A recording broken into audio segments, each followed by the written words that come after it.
We just got a bunch of big news and revelations around Starfield. Over the past couple of weeks, many fans have been diving deep into the direct footage, actually including me. Get subscribed if you're looking for that video. But as a result of this, some interesting observations have started to pop up, like certain old leaks for Starfield may have actually been true, with some aspects of those leaks getting confirmed by the most recent footage. And I want to break down what's happening here, because this story is actually far more complicated than most people realize, but also there's been a wave of other Bethesda details to drop around the recent FTC court case, including some updates on the Elder Scrolls 6, Starfield, and more. Although unfortunately, some of these updates aren't actually good news, at least not for most of us. But first, let's make your life simpler with today's video sponsor, Factor. Factor has been an absolute game changer for me. You get a bunch of meals that are never frozen and literally ready to eat in 2 minutes or less. And yeah, summer's here, so if you're trying to get that summer bod going, there are a ton of meal choice preference like calorie smart, vegan, or even keto. But the best part of Factor for me is I never even have to leave my apartment. One day I get a knock on the door with a big box full of food, and with over 34 meal options each week, I have literally never gotten bored of the options. And if one day you're feeling really lazy, you just can't get away from that prolonged gaming session, Factor also has these killer shakes and smoothies. These things taste incredible, and there are a ton of choices of what to eat and drink. But really, the best part is opening your fridge to a ton of meal options for that day. And since you watch this video, you can actually get a pretty good deal with Factor right now. Use my link or go to go.factor75.com and use code POGJUICEJUN50 for 50% off your first box. And once you click, my description will live update to count up the purchases. The first thing we need to look at are the supposedly real leaks around Starfield. The major post in question that many of you have been sharing with me is this one, describing an undisputedly real leak for Starfield that was posted all the way back in September of 2021. Right at the bat, we have to get ourselves into the right frame of mind here. In 2021, we didn't know all that much about Starfield. We had just gotten the announcement teaser, these 3 behind-the-scenes location videos, a bunch of the images leaked, but outside of that, we were really just operating off of some of the Todd Howard interviews, and even those were still pretty high level. And looking back at this leak, it correctly predicted a lot of things. You see things like ship flight and even ship customization mentioned. Cydonia is listed as one of the major locations and on Mars, something we definitely didn't know at the time, as well as certain factions are named, the Crimson Fleet Pirates, but also Black Fleet. Black Fleet wasn't even really given much spotlight in the direct, but by looking at some of the behind-the-scenes shots, you can see Black Fleet is seemingly going to be a part of Starfield. There's mention of a much expanded settlement system, which we are definitely getting, and then even just sharing an actual in-game image of Starfield. Even back in late 2021 when this was posted, this was definitely a 4chan post with an above average amount of credibility. And as you dig into it now looking back, it really does look legit. There were a lot of things that this post just seemed to get correct. Except I'm actually here to tell you that no, this isn't an undisputedly real leak, this is actually a fake leak. So you might be sitting here going like, wait, how, why? Almost everything about this leak is pretty accurate. Only a couple of details were wrong, like us apparently being able to choose our starting location in Starfield, as well as things like layered armor returning with this game. But no, I know this is a fake leak because I also know who made this fake leak. You see, a lot of the information was already known if you were a Starfield superfan back in September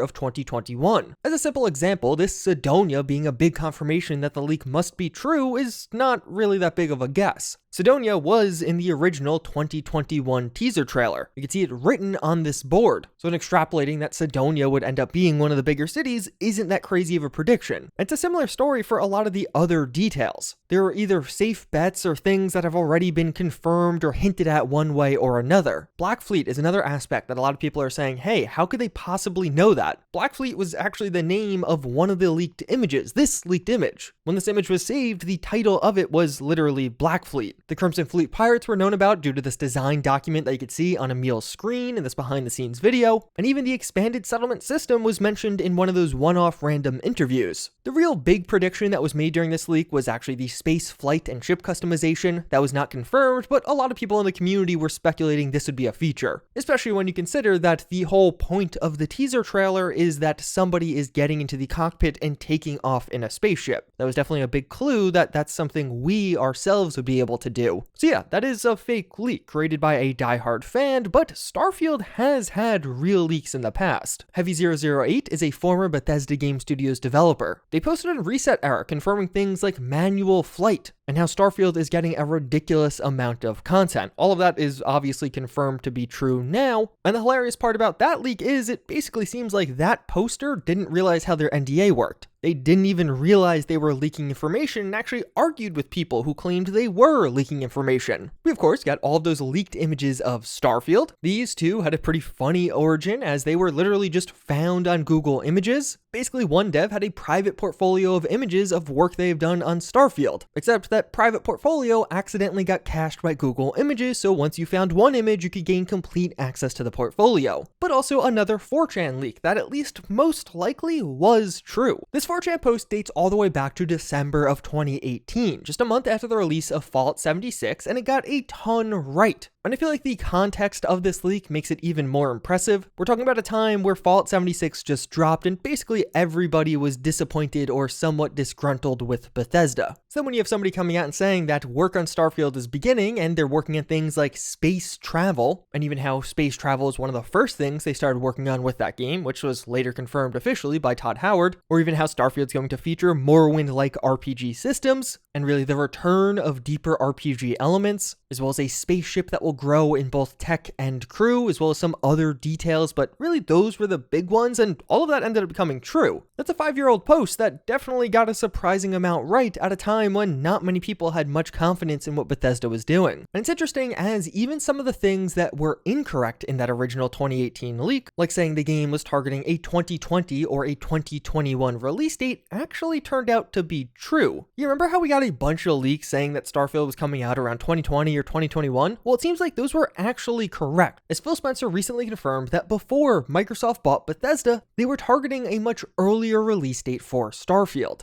Truth be told, when the acquisition closed, this game had a significantly earlier ship date than where we're actually launching it, right. Even significantly later than the date that we once had for the game. So with this additional context, it's like all of a sudden all of those 2021 rumors make a lot more sense. And one of the other details that this 2018 leak seemed to get wrong was that Starfield would allow you to choose your starting location, just like alternate start. That is something that may sound familiar because we just talked about how it was also in the fake 2021 leak. So can you guess where the 2021 leak got the idea for alternate start in Starfield from? Yeah, it was from the original and likely real 2018 leak. And this ties all together because the entire purpose of this new fake 2021 leak that people are claiming is real is of course partially just messing with the community, but also an attempt at posting a fake leak to coax the real leaker out of the woodwork to post more real Starfield details. Because there were subsequent posts in both 2019 and June of 2021 that also had some potential of being real on 4chan, but they're not as obviously real or fake. So yeah, Starfield has definitely had some real leaks and definitely had some fake leaks, although which one is which is not always clear. And it all doesn't stop there. As of late, we've been getting a bunch of additional leaked information around Bethesda and Microsoft thanks to the government. Microsoft is trying to buy Activision Blizzard, but in the United States, the FTC has sued to attempt to block this deal. This leading to a court case, and from this court case, we are getting a bunch of revealing emails from years ago that are being put into discovery, and even just testimony from top Xbox and Bethesda members that has been revealing a ton of information about their games, both past and future. And some of this newly revealed information is actually a pretty big bummer. During this, we heard from Bethesda's head of publishing that with Pete Hines, more on the topic of Starfield, they do say, we would not be putting this game out in 9 weeks if we were supporting an entire additional platform, in my opinion, suggesting that Starfield development would take even longer if it was also coming to PlayStation. We got a really interesting insight into Bethesda's own frustrations towards Microsoft as well, though. In an email from Pete Hines, he is questioning why Bethesda were told to make their titles Xbox and PC exclusive, while Phil Spencer was publicly stating that Call of Duty would remain on PlayStation even if Microsoft buys Activision Blizzard. With the last few lines of this email from Pete Hines being the big part, did anyone at Xbox think about giving us a heads up on this? Todd's going to DICE in a couple of weeks. You don't think a journo might find him and press him and why the below is okay for COD or any Activision Blizzard games, but not the Elder Scrolls 6 or Starfield, or at any/every future interview he does? This is a really interesting insight into the internal back and forth that we typically don't get any view of. Definitely seems like there was some frustration at Bethesda about the exclusivity requirement that was seemingly imposed on them for Starfield. It's not like they chose to make the game a Xbox and PlayStation exclusive, they were told to do so. And honestly, I get this perspective. You have Bethesda in numerous interviews basically saying how the partnership with Xbox is great. Starfield development will be streamlined due to only being on Xbox and not PlayStation. But then conversely, with this other potential buyout that's not happening, so now you're going to have to battle against why it's okay for that game to be on both platforms but not your game. But what has definitely been one of the most interesting insights for me is that a major reason Microsoft wanted to buy ZeniMax and Bethesda in the first place is that Sony was attempting to make Starfield a PlayStation exclusive, with Phil Spencer, the head of Xbox, saying, "When we heard that Starfield was potentially also going to end up skipping Xbox, we can't be in a position as a third place console where we fall further behind on content ownership, so we've had to secure content to remain viable in the business." And there he's basically saying that PlayStation and Nintendo are already ahead of us in console sales. All we really have going for us are our games, and if games are going to start skipping our platforms, we have to do something about that. The little photo I used was from The Verge. They definitely had some of the best reporting on this FTC case, and I'll have links to all of their articles and tweets down below. And Starfield going to PlayStation or being a PlayStation exclusive was something else that was leaked in the past. And it's really not all that shocking. Both Deathloop and Ghostwire Tokyo were PlayStation exclusives. Sony bought that exclusivity.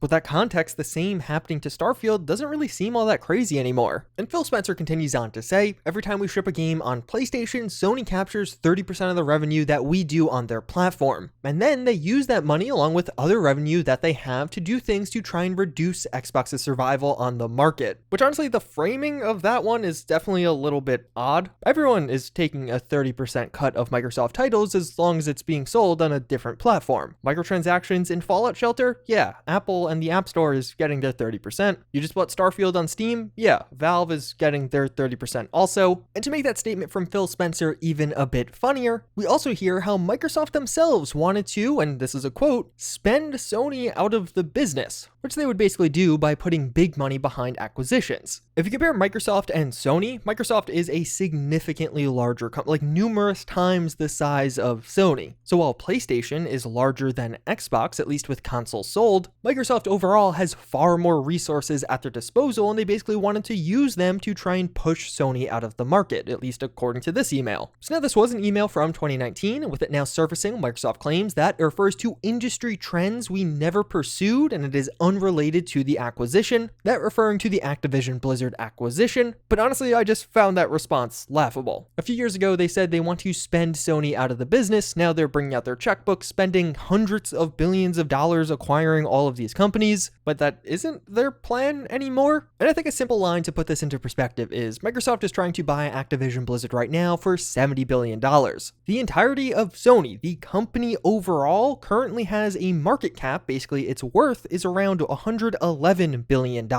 This one purchase is worth 60% of Sony's overall value, and Microsoft has made several purchases over the past few years. But I mean, at the end of the day, both Sony and Microsoft probably want their biggest competitor to fail. This is business. They're not your friends, and they are definitely profit-driven. Although, even beyond just some of these Starfield-related comments, we also heard about some of the other games that are currently in development, such as with The Elder Scrolls 6. When asked about whether it would also be a PC and Xbox exclusive, it was described how it's so far out, it's hard to understand what the platforms will even be. We're talking about a game that's 5+ years away. That came from Phil Spencer, the head of Xbox overall, and considering he was, under oath, I think that basically confirms that, yeah, The Elder Scrolls 6 is likely looking at a end of the decade release date. 2028 to 2030 seems like a real plausible window for when we can actually get hands-on with this game. So on one hand, you definitely want Bethesda to continue creating these ridiculously high-quality worlds, but on the other hand, I did have what was clearly a false hope that after Starfield, things would start to ramp up again at Bethesda. We could perhaps see the return of 3 to 4 year game release windows, especially with so much of the engine heavy lifting happening with Starfield and then the company growing in size drastically over the past few years. But no, unfortunately, that doesn't seem the case. It seems like Bethesda has now graduated to being a once a console generation release. If anything, this could actually set up The Elder Scrolls 6 as a nice launch title for whatever the next-gen Xbox console is. And on a timeline like this, it definitely seems realistic where Fallout 5 could be a mid-2030s game or later. As of right now, we don't even know if Fallout 5 is going to be next after The Elder Scrolls 6, so perhaps it doesn't come until 2040 at this rate. And although that sounds outlandish, it's not. If there's 5-year gaps between games, we could totally see The Elder Scrolls 6 in 2028, Starfield 2 in 2033, and Fallout 5 in 2038. We also got some high-level details on the upcoming Indiana Jones game. This is coming from Machine Games, developers behind Wolfenstein, but also being executive produced by Todd Howard. We learn it's going to be a PC and Xbox exclusive as well. This happened after Microsoft bought Bethesda, so seemingly it was planned to be brought to all systems previously, but then after the buyout, things changed. During his testimony, Pete Hines claimed that this exclusivity was to reduce risk and try to get a degree of certainty with the game, as well as we have an email around the announcement of the Indiana Jones game, this codenamed Project Relic. This email was sent just before the announcement, and it's pretty interesting. They say, "We are planning to announce Project Relic next Tuesday. As a reminder, Project Relic is an original Indiana Jones game not tied to the films, developed by Machine Games and executive produced by Todd Howard, who's been trying to get this game made for over a decade. If you don't know, Todd might be the biggest Indiana Jones fan on the planet. I'm not exaggerating even a little. Anyone who has seen the pitch has immediately said, oh my god, I have to play that game right now. It's going to be amazing, and we think reaction to the announcement is going to be terrific." Which I don't know about you, but that email actually gets me incredibly hyped for the game. I feel like we need to see the official Machine Games Twitter account just tweet out this email as a hype piece. We also get a bit more insight into the Microsoft buyout plans overall. They have a list of over 100 developers they considered for acquisition, including major players like From Software and even CD Projekt Red. This list of developers is going to be pretty interesting to keep an eye on. Of course, Microsoft's trying to buy Activision right now, but several major government bodies have attempted to block the deal. If it does get blocked, you have to imagine they're going to want to try again with a different major developer. But at the same time, Microsoft has also said they have further acquisition plans even beyond Activision. Even if the Activision deal goes through, they're still going to want to buy other developers. And what to me has been one of the most hilarious byproducts of all of this is an old leak getting confirmed. Back in 2020, Jeff Grubb reported that Microsoft was in talks to acquire Bungie. We now have this explicitly confirmed during the court case. Microsoft was in talks to acquire Bungie. Except at the time, back in 2020, when that rumor surfaced, the CEO of Bungie said it was a fake rumor. That, of course, being a hit to Jeff Grubb's credibility at the time, but now, 3 years later, Jeff Grubb gets his vengeance as, no, the CEO of Bungie was just lying. But that wasn't all of the news, as we also learned that AMD will be an exclusive partner of Starfield. Bethesda and AMD are partnering to unlock the full potential of the game, which definitely really means something and isn't just PR speak. I guess in some more real terms, Todd Howard confirms AMD engineers are working in the code base to implement FSR2 for both PC and consoles for Starfield, which at face value, this actually does sound pretty cool. FSR will help you get more FPS out of Starfield. It's AMD's take on an upscaler like NVIDIA DLSS. Obviously, Starfield's going to be a lock at 30 FPS on consoles, but perhaps PC will actually see better FSR performance as a result of this. The one major drawback being that in many of these AMD exclusive partnerships, and basically all of them, these games don't typically get official DLSS support. This technically isn't officially confirmed as of right now, but there certainly has been a pattern here, and that'd be a real bummer. DLSS is NVIDIA's take on upscaling technology and just generally performs better than FSR. DLSS is hardware-based and only for NVIDIA GPUs, while FSR is software-based and will work on both NVIDIA and AMD GPUs. But just in general, having used both, and a lot of other people have experiences as well, DLSS is viewed right now as being superior to FSR, both in image quality and also the performance gains you get, especially when you look at DLSS 3. So hopefully at some point we get a correction on this and DLSS actually is coming to Starfield, because for a lot of people, if you play Starfield on launch, you'll probably now get slightly lower FPS due to having to rely on FSR, especially if you have an NVIDIA GPU, but there still is hope. Modders can add DLSS to the game, and even just recently, Pure Dark has been working on getting DLSS 3.0 working on Fallout 4 and Skyrim, which is just absolutely insane in its own right, and if you want to see my video on that, get subscribed, because it definitely is coming. Although, of course, when it comes to stuff like this, you don't want to have to rely on modders to fix the problem. As many of you do know, Anand Zur is composing the soundtrack for Starfield, and they recently performed one of the songs at the Game Awards 10-year concert. So during the Starfield segment, moment, we actually got some never-before-seen visuals of Starfield. It's pretty basic and minor stuff, largely just static shots of a ship or something from the game, but hey, it's something and it's something new. One of the other big questions in the community is Starfield coming on a disc? That question ended up leading to a short-lived controversy over the past few days. There's been this trend of games no longer shipping with a physical disc. Even if you buy a physical copy, it'll just come with a code that you will use for a digital version. So when asked just recently, Bethesda support said Starfield would not come with a disc regardless of which version of the game you purchased, it would be a code. As you can imagine, there were some pretty strong opinions about this in the community, but very quickly it was clear that this tweet was actually posted in error. So those tweets from support were very quickly deleted, and many pointed to other tweets from official accounts that contradicted this. But thankfully, just yesterday we got a more proper answer on the official pre-order page saying game disc included with physical purchase of the Xbox Standard Edition, game code included with physical purchases on PC Standard Edition. So if you're playing on console and buy the standard version, you should get a disc, but it seems like all other versions will not come with a disc, including PC, but also it seems like all Constellation versions will not come with a disc. At least that's my interpretation. If you're wondering why people even care about this, it really seems to be a couple of major categories. On one hand, there's a lot of people with slow internet that would like to at least install some of the game off of the disc and get into game a bit quicker, as well as some other users who are a bit frustrated. Like, at the end of the day, yes, you are buying a container meant to hold a disc. I wish it actually came with a damn disc. And discs make it a lot easier to transfer ownership of a game you purchased. But to end things off on a nice feel-good story, another Fallout London modder was just hired by Bethesda officially.